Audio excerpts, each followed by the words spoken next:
জয় গুরু। আজকের আমরা এই ভিডিওতে যে টপিকটার উপর আলোচনা করতে চলেছি সেটি হলো ঠাকুরকে নিজেই চলা। বিশেষ করে ঠাকুরকে যখন আমরা জীবনে দীক্ষার মাধ্যমে পাই, তখন দেখবেন অনেকেরই একটা কথা পরবর্তীতে হয়তো মাথায় আসে, কিংবা সেই মুহূর্তে কিংবা তার আগে যে কোনো একটা সময় হয়তো এই জিজ্ঞাসাটা এসে থাকতে পারে। তা হলো কুলগুরুর নাম আর ঠাকুরের নাম, অর্থাৎ সহজ কথা বলতে গেলে আমি আমার যিনি কুলগুরু আমি তার দীক্ষা, নাকি যখন জীবনে ঠাকুরকে পাচ্ছি, যখন তার কথা যখন জানতে পারলাম, যখন ঠাকুরের কথা শুনলাম, তখন তার দীক্ষা। কোনটা কোন ক্ষেত্রে আমি বুঝবো যে নেওয়া ঠিক, কিংবা এ কথার অর্থটা কি, কেমন করে এটা আমাদের জীবনে এটার স্থান আছে। আজকে আমরা এই বিষয় সম্বন্ধে এমন কিছু কিছু কথা শুনবো। আশা করি তা আপনার আলোচনার মাধ্যমেই বুঝতে পারবেন যে শ্রী ঠাকুর কি বলেছেন। যাই হোক, আজকের এই আলোচনাটি এবার আমি শুরু করার আগে আপনাদের কাছে শুধু একটি কথা অনুরোধ করছি, ভিডিওটিতে আপনারা সম্পূর্ণভাবে যুক্ত থাকার চেষ্টা করবেন। আশা করি দিলে আজকের এই যেই টপিকটি আপনারা এই আলোচনার মাধ্যমে অতি অবশ্যই শুনতে পারবেন। অনেকেই বলেন যে প্রত্যেকের দেখবেন একটা কুলগত বৈশিষ্ট্য আছে। এবারে এই যে কুলগত বৈশিষ্ট্য, বাস্তবে এই কুল মানে কি?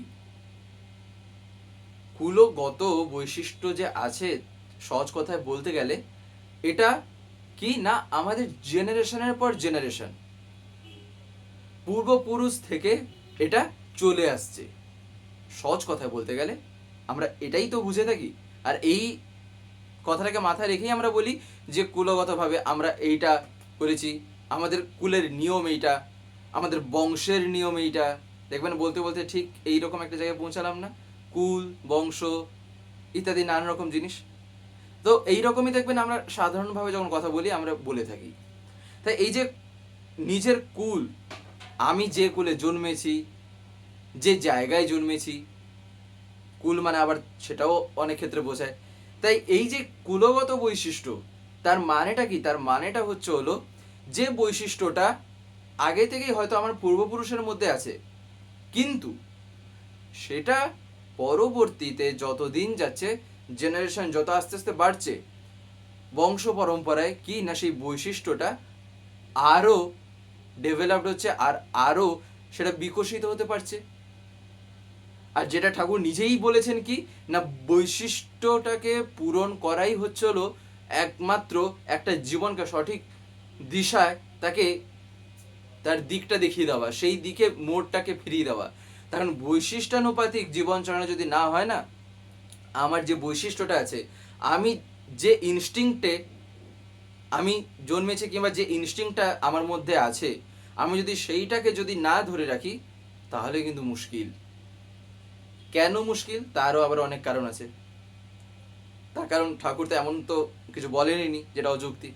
এই কারণেই ঠাকুর বিবাহ সংস্কারের উপর এত জোরও দিয়েছেন। যাই হোক, তাই এই যে বৈশিষ্ট্যটা, তাই কুলগুরুর নাম নেওয়াই ঠিক। কথা শুনে তো তাই মনে হচ্ছে। তার কারণ কুলগত বৈশিষ্ট্যকে যদি আমাদের মেনে চলতে হয়, তার কারণ বৈশিষ্ট্যের মধ্যে তাই দেখা গেছে যে এতদিন পর্যন্ত তারা এইরকমভাবেই মেনে এসছেন। তাহলে এখনকার দীক্ষার কি সেই রকম ব্যবস্থা আছে যাতে প্রত্যেকের কুলগত বৈশিষ্ট্যের পূরণ হতে পারে? সে ঠাকুরকে একজন এই কথা জিজ্ঞাসা নিবেদন করছেন। এই কারণে আপনাদের এটা বললাম। তার কারণ এটা শুধু আমারই না, হয়তো অনেকেই দেখবেন আমরা এইসব সম্বন্ধে জানতে চাই, আর যেটা জেনে রাখাও ভালো। এতে কি হয়, নিজের কনসেপশনগুলো দেখবেন আরও ক্লিয়ার হয়, নিজের জানাটা আরও স্বচ্ছ হয়ে ওঠে। এই যে কুলগত বৈশিষ্ট্য, কুলগুরুর নাম নেওয়ার ভিতর দিয়ে আমাদের উদ্দেশ্যটা কি ছিল, আগে এইটা দেখা যাক। সে ঠাকুর যেটা বলেছেন সেইটাই কিন্তু বলতে পারেন এই কুলগত বৈশিষ্ট্য কিংবা কুলগুরুর নাম নেওয়ার অর্থটা যে কি আর কি হয়, ঠাকুর সেই জিনিসটাই কিন্তু তুলে ধরেছেন। তাই ঠাকুরের কথাটা আমরা এই কারণেই দেখবেন শুনতে হয়, কিংবা ঠাকুর যেটা বলেছেন এই কারণে সেটা বুঝতে হয়। তার কারণ ঠাকুর তো কখনোই হাওয়াবাজির তো কথা বলেনই, কিংবা এক ছুমন্ত্রের কথা তো বলেননি। তিনি তো যা বলেন একদম পুরো টু দি পয়েন্ট, সেটার মধ্যে একদম প্রবেশ করেন যে কি আছে এই জিনিসটার মধ্যে। তাই সেই সময় শ্রী ঠাকুরকে ইনি যে জিজ্ঞাসা করেছিলেন, তখন শ্রী ঠাকুর তাকে উত্তরে বলছেন, এখানে যে মন্ত্র পাওয়া যাবে তাতে যার যে ভাব, যার যে বৈশিষ্ট্য, তাই পরিপূরিত হবে। এই যে এই কথাটা শ্রী ঠাকুর প্রথমেই সেই ভদ্রলোককে বলছেন যে এখানে যে মন্ত্র পাওয়া যাবে তাতে যার যে ভাব, যার যে বৈশিষ্ট্য, তাই পরিপূরিত হবে। এই কারণে দেখবেন আমরা যখন শ্রী ঠাকুরের কথা বিভিন্ন জায়গায় যখন পড়ি, যখন আলোচনায় শুনি, দেখবেন কিছু কিছু সময় যখন পরম পূজ্য শ্রী আচার্যদেব যখন আলোচনা করেন, তখন তিনি একটা কথা বলেন না, যে বৈশিষ্ট্যপালি আপুরয়মান। কেন বলেন? এইখানে যে ঠাকুর যে কথাটা বললেন, যার যে বৈশিষ্ট্য তাই পরিপূরিত হবে, এই মন্ত্রটাই এমন, এখানে যে মন্ত্র পাওয়া যাবে তার কারণ এইটাই। ঠাকুর এই কারণেই তাকে আমরা বলি বৈশিষ্ট্যপালি আপুরয়মান। তার কারণ তিনি বৈশিষ্ট্যটাকে পালন করে, অর্থাৎ যার যে বৈশিষ্ট্য তিনি তার ক্ষেত্রে সেই রকম ভাবেই কিন্তু তার জীবনে সে তখন দয়াটা পায়। তিনি সেই রকম ভাবেই তার জীবনে ব্যক্ত হন, তিনি সেখানে সেই রকম ভাবেই ফুটে ওঠেন। তার বৈশিষ্ট্যটা যেমন, সেই বৈশিষ্ট্য মাফিকই তাই তিনি কিন্তু প্রত্যেককে পরিপূরণ করেন। এই কারণেই বৈশিষ্ট্যপালি আপুরয়মান, তিনি সেটার পূরণ করেন বলেই। আর এই যে কুলগুরুর নাম নেওয়া, এই যে এই কথাটা, সেই যে ভদ্রলোককে যে জিজ্ঞাসা করলেন ঠাকুরকে, তিনিও তার জিজ্ঞাসায় কি রেখেছিলেন, যে কুলগত বৈশিষ্ট্যটাকে মেনটেন করার জন্য, সেটাকে ঠিক রাখার জন্য, সেইটা যে একটা থাকে প্রত্যেকের কুলের মধ্যে, তো তার তার মতন একটা বৈশিষ্ট্য আছে, সেই বৈশিষ্ট্যটা যাতে সে ধারাটা ঠিক থাকে, যাতে সেটা মেনটেন হয়, যাতে সেটা ঠিক থাকে, এই কারণেই তো নাম নেওয়া। তাই তিনি বললেন যে তাই কুলগুরুর নাম নেওয়াই ঠিক। তাহলে তার প্রশ্নটা মনের মধ্যে যেটা জেগেছে, যেটা তিনি নিবেদন করলেন ঠাকুরের কাছে, যে জিজ্ঞাসা নিবেদন তার, তাহলে এখানে একদম যেটা ফুটে উঠলো সেটা কি না, এই নামের ভিতর দিয়ে, কুলগুরুর নামের ভিতর দিয়ে আমরা বাস্তবে নিজেদের বৈশিষ্ট্যটারই পূরণ করে থাকি। এই কারণেই তিনি আমার কুলের গুরু। সহজ কথা, জটিল ভাবে এই কারণেই শ্রী ঠাকুর বলেছেন ভাবতে নেই। জটিল ওয়েতে যত যাব ততই আমি সেই দলাদলে, কিংবা বলতে পারেন সেই কাদার মধ্যে যেমন পা একেবারে যদি ঢুকতে ঢুকতে একেবারে নিচে যদি ঢুকে যায়, তখন বের করে একটু যেমন কষ্ট হয়ে যায়, ঠিক সেই রকম অবস্থা। এই কারণেই শ্রী ঠাকুর সহজভাবেই বলে দিলেন। আর এই কারণেই না, এই যে ঠাকুর যে বললেন তাতে যার যে ভাব, যার যে বৈশিষ্ট্য, তাই পরিপূরিত হবে, ঠাকুর বলছেন সেই জন্য একে কয় সৎ মন্ত্র। দেখবেন আমরা কথায় কথায় আমরা জিজ্ঞাসা করি না যে আপনি কি শ্রী ঠাকুরের সৎ নাম পেয়েছেন, আপনি কি সেই সৎ মন্ত্র পেয়েছেন? বাস্তবে কেন আমরা এইরকম বলি? আমি কেনই বা বলি যে সৎ মন্ত্র, সৎ নাম, এই সৎটাকে আমি কেন লাগাই নামের সাথে? তার কারণ এই নাম এমনই একটা নাম যে কিনা যখন মানুষের জীবনে এই নাম যখন পড়ে,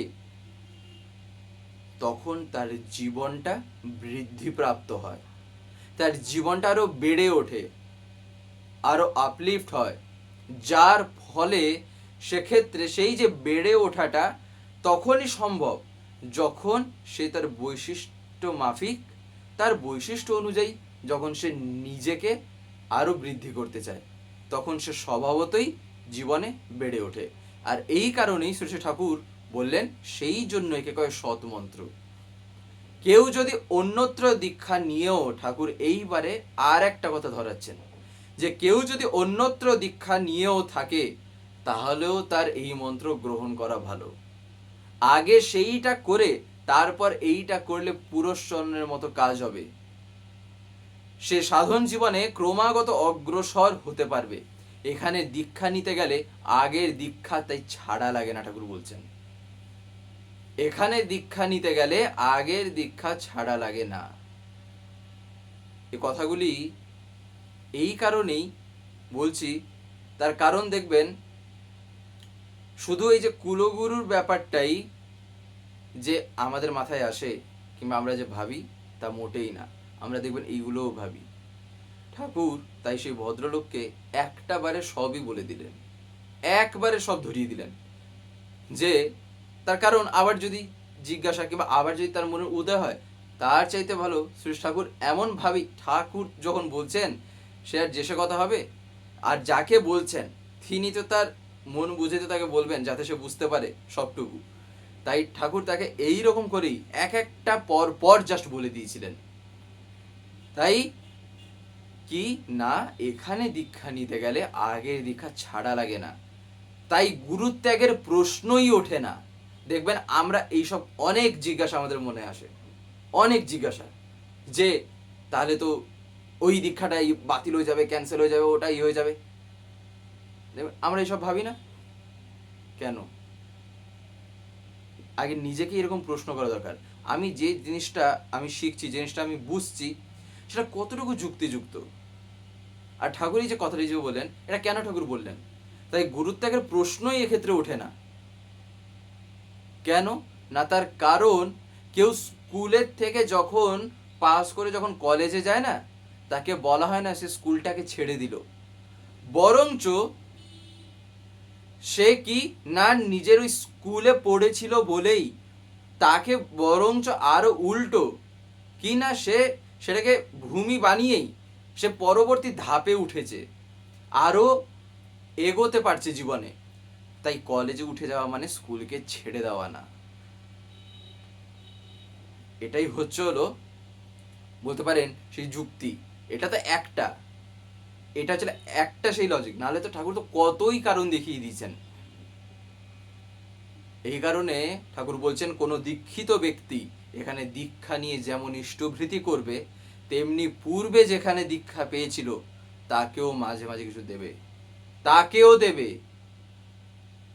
বরঞ্চ শ্রী ঠাকুর এইটা শুনে আরো দুঃখ পেতেন, এইটা শুনে আরো তিনি ব্যথিত হতেন, যখন কেউ বলতো না যে ঠাকুর আমার আর তাকে ভাল লাগে না, এবারে আপনাকে আর শুধু আমার ভাল লাগে, তখন শ্রী ঠাকুর যখন শুনতেন, ঠাকুরের মুখটা পুরো গম্ভীর হয়ে উঠতো। তখন ঠাকুর বলতেন, তার মানে তোমার আমার প্রতিও ভালোবাসা নেই, না হলে তুমি তার নামেও তুমি কখনো মন্দ কথা কইতে না। তার কারণ এবারে ঠাকুর অনেক সময় অনেক রকম ভাবেই ধরিয়েছেন, নিজে তো কখনোই ধরাবেন না। সেখানে ঠাকুর যেসব জিনিস ধরিয়েছেন না, সেখানে ঠাকুর নিজেই বলেছেন, তার কারণ ভগবান তখন সেই রূপেই এসেছিলেন, আর তুমি তারই নিন্দা করছো, আর দিয়ে বলছো কি না তুমি আমাকে পেয়ে তোমার জীবন ধন্যি ধন্যি হচ্ছে, তার মানে তুমি আমাকেও যে তোমার জীবনে সেই রকম ভাবে এখনো স্থান দাও। ঠাকুর তো কখনোই বলতেন না যে তিনি যে তার উপরে যে লীলা করছেন, সেটা কি আমরা যদি ঠাকুরের বইগুলো পড়ি নিজেরাই আমরা বুঝতে পারবো ঠাকুর যে কতবার যে নিজেকে ধরা দিয়েছেন। দেখবেন কতবার ঠাকুর গুনে গুনে, হয়তো খুবই রেয়ার ঠাকুর নিজেকে ব্যক্ত করতেন যে আমি যে কে। এই কারণে দেখবেন শ্রী ঠাকুর নিজেই সে ভদ্রলোককে একটা কথা বলছেন, যে এমন ঘটনাও শুনেছি যে সৎসঙ্গে দীক্ষা নেবার কথা শুনে একজনের আগের গুরু, অর্থাৎ যে একজন দীক্ষা নিয়েছে, সে সৎসঙ্গে দীক্ষা নেওয়ার পর সেই কথাটা শুনে নেওয়ার কথা শুনে একজনের আগের গুরু তার উপর খুব চটে গেলেন, কিন্তু পরবর্তীকালে তিনি ওই শিষ্যের মধ্যে অভাবনীয় শ্রদ্ধা ভক্তির নিদর্শন দেখে তিনি, অর্থাৎ তার সেই গুরু, তিনি তখন বললেন, তুমি তো আগে আমার জন্য এতখানি করতে না, এখন তোমার মধ্যে এই ভাব আসলো কোথা থেকে? তখন সে বলল, আপনার জন্য কিছু করলে আমার ঠাকুর খুশি হবেন, তাই আমি যতটুকু পারি করি। তখন তার সেই গুরু তখন বললেন, তাই নাকি? তবে আমি কি দীক্ষিত হতে পারি? এটাই হচ্ছিল ঠাকুরকে নিয়ে চলার না আসল লক্ষণ। এটাই হচ্ছিল যে আমি ঠাকুরকে কতটুকু যে নিজের জীবনে তার কথা অনুসারে তার মতন করে যে আমি স্থান দিয়েছি।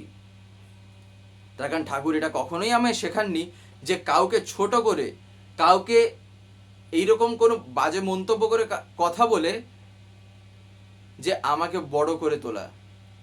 ঠাকুর এটা কখনোই বরদাস্ত করতে পারতেন না।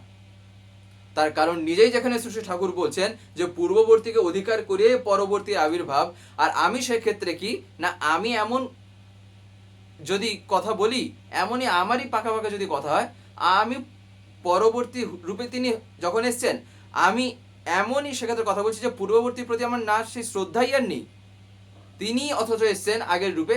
তাহলে সেক্ষেত্রে আমার তার মানে কতটুকু আমি তাকে মানছি, সেখানেই তো আগে প্রশ্ন জাগবে, সেখানেই তো আগে আমাকে জিজ্ঞাসা করা হবে, তুমি কাকে ধরেছো, তোমার নিজের চলনা কেমন আছে? তখন আমি কি বলতে যাব? তখন আমাকেই চুপ হয়ে থাকতে হবে। তার কারণ আমার ঠাকুর তো সেরকম না। এই কারণেই না কখনো কখনো এ কথা শ্রী ঠাকুর নিজেই দেখবেন বহু জায়গায় বলেছেন, উনি ভালো, উনি খারাপ, তিনি ভালো, ইনি ভালো নন। এই সব মন্তব্য না কোনো একটা মানুষকে দেখে যে তার দীক্ষা নিয়েছে তাকে দেখে কখনো না পুরো সেই বলতে পারেন সমাজের, কিংবা সেই যদি আমরা সংগঠনই বলি বা যাই বলি না কেন, পুরো না দোষারোপ করাটা কখনোই তাই ঠিক না। তার কারণ ঠাকুর কিংবা ঠাকুর আগে যে রূপে এসেছিলেন আমি তো তাকেই ধরছি, তাই তিনি বলেননি যে আমায় ওই রকম আচরণ করতে। আমি বরঞ্চ গোঁড়া হয়ে সেক্ষেত্রে কি হয়েছি, আমি তাকে না বুঝতে পেরে এমনই প্রকাশ করতে গেছি তাকে, সেক্ষেত্রে আমি তার আসল ব্যক্তিত্বটাই সেক্ষেত্রে আমি জাহির করতে পারিনি। সেক্ষেত্রে আমি নিজের আচরণের মধ্যে দেখাতেই পারিনি যে বাস্তবে তিনি কে। যার ফলে আমি ওই একটা মানুষের আচরণে আমি কি করছি, ওরা এইরকমই হয়, তারা সেই রকমই হয়। মানে কতটুকু তাহলে এখানে কি সহজে বলতে গেলে বোঝা যাচ্ছে আমার মানে চিন্তা ভাবনাটা যে কতটুকু ন্যারো, কতটা আমি যে বোকা বোকা কথা বলছি। একটা স্কুলের একটা ক্লাসের একটা বাচ্চাকে দেখে পুরো স্কুলের নাম যদি আমি এবারে বদনাম করতে যাই, তাহলে সেটা আমারই বোকামি ছাড়ার কিছু না। তার কারণ ওই একটা বাচ্চা যে ওই রকম করছে, তার জন্য আমি বাইরের থেকে একটা হাওয়াবাজির মতন চালিয়ে দিলাম, ওরা ভালো না, তাতে কি যায় আসে? সে একটা ইয়ের জন্য আমি পুরো দোষ চাপাচ্ছি পুরো স্কুলে। ঠিক তাই এক্ষেত্রেও এই কারণেই তো ঠাকুর এই কথাগুলি বলছেন। এই যেমন এই যে কুলগত বৈশিষ্ট্য, এই যে কুলগুরুর নাম, ঠাকুর কি বললেন, কতটুকু দেখা যাচ্ছে ঠাকুরের এই কথার মধ্যে। তিনি নিজে বললেন, আমি কতটুকু দেখতে পেলাম যে ঠাকুর তার প্রতি শ্রদ্ধা না অশ্রদ্ধা কি করলেন। তা ঠাকুরের কথা শুনেই বোঝা যায়, ঠাকুরের বলতে পারেন যে ভাব, তিনি যা ভাবেন, তিনি যা বলছেন, তাই তিনি কিন্তু যে কেউ নন, এইটা মাথায় রাখা চাই। আমি তাকে এবারে কেমন ভাবে তার কথাকে, তাকে কেমন ভাবে যে আমি প্রকাশ করছি, তাই সেটা সম্পূর্ণ আমার চিন্তা ভাবনা, আমার ব্যক্তিত্বের উপর। এই কারণেই শ্রী ঠাকুর বলছেন নিজের মনটাকে তাতে সঁপে দাও, না হলে ওই নিজের ধান্দাবাজিতেই তখন ঘুরে ঘুরে না, তখন নিজের আইডিয়াতেই তখন জীবন চলবে, তখন তার কথা অনুসারে তখন জীবন চলবে না, কি তার কথা অনুসারে আমি কথাও বলবো না, তখন নিজে ভাওতাবাজি করে বেড়াবো। সেটা কতটুকু এবার হতে পারে? একটু আগেই বাবার সাথে একটা কথা আলোচনা করছিলাম। বাবা সেক্ষেত্রে আমায় বলছেন, বুঝলি তো একটা কথা আছে, গুরু মিলে লাখ লাখ, শিষ্য না মিলে এক। এই যে এই কথাটা কতটাই যে না প্রভাব ফেলে, মানে তিনি হয়তো এতবার এত রূপে আসছেন, কিন্তু তার মনের মতন হয়ে ওঠা, তিনি যেমন চেয়েছেন সেই রকম হয়ে ওঠাটা, সেই রকম হয়তো মানে খুঁজে খুঁজে হয়তো এক একটাকেও হয়তো আমরা হয়তো সেরকম হয়ে উঠতে পারছি না। আমি সেই এক একজনও আমরা হয়ে উঠতে পারছি না, এতটাই গুরু মিলে লাখ লাখ, শিষ্য না মিলে এক। তাই এই যে ঠাকুর এইখানেই যে বললেন, এই যে নাম, ঠাকুর কেন বললেন এখানে যে মন্ত্র পাওয়া যাবে তাতে যার যে ভাব, যার যে বৈশিষ্ট্য তাই পরিপূরিত হবে, কেন ঠাকুর বললেন? তার কারণ দেখবেন শ্রী ঠাকুর এই যে নাম না, আমরা যে নামটা বাস্তবে পাই ঠাকুর দীক্ষা নেওয়ার সময়, ঠাকুর একদিন কি বলছেন জানেন? ঠাকুর বলছেন এই যে নাম যে তোমরা পেয়েছো না, এই নামটা কোনো শব্দ না, এটা শব্দ প্রাণ, মানে শব্দের প্রাণ হচ্ছে হলো এই নাম। তাহলে ভাবা যাচ্ছে এই নামটা যে সে নাম না। আর এই কারণেই এই নাম যখন আমি পাই, তখন স্বাভাবিকভাবেই কুলগুরুর নামের ভিতর দিয়ে যে জিনিসটা আমি পেতাম বা যেটা পেয়েছিলাম সেটার পরিপূরণ এই কারণেই তখন হয়ে যায়। তাই কুলগুরুর নাম তখন এমনি সার্থক হয়ে ওঠে, বরঞ্চ আরো নিজের কুলের মধ্যেই, নিজের বংশের মধ্যেই তখন আরো এগিয়ে যাওয়ার তখন সম্ভাবনাটা জেগে ওঠে। তাই এটাকে ভাবছি এবারে আমি কেমন, সেটাই হচ্ছে হলো আলটিমেটলি সেই কথাটাই, যে তিনি হাজার বললেন, হাজার করলেন, আর আমি সবটুকু বুঝলাম আমার মতন করে, আমার অনুসারে, আমার বৃত্তি প্রবৃত্তি অনুযায়ী। তাহলে তিনি তার এত কথা যে তিনি বলেছেন, তাহলে আমি কতটুকু তার চরিত্রগত করতে পারবো, তাই নয় কি? যাই হোক, আজকের এই ভিডিওটা এবার আমি এখানেই শেষ করবো। শেষ করে আপনাদের কাছে একটি কথা বলবো, যদি আজকের ভিডিওটা আমাদের ভালো লেগে থাকে তাহলে একটি লাইক করে দেবেন, সবার ভিতরে শেয়ার করে দেবেন, কেমন লাগলো নিচে একটি কমেন্টে লিখে জানাবেন। আর যদি চ্যানেলটিকে এখনো সাবস্ক্রাইব করে না থাকেন তাহলে অতি অবশ্যই চ্যানেলটিকে সাবস্ক্রাইব করে পাশে বেল আইকন প্রেস করে অল করে রাখতে একেবারেই ভুলবেন না, আরও এরকম বিভিন্ন নতুন এবং ইন্টারেস্টিং ভিডিও সবার আগে পাওয়ার জন্য। জয় গুরু, বন্দে পুরুষোত্তম।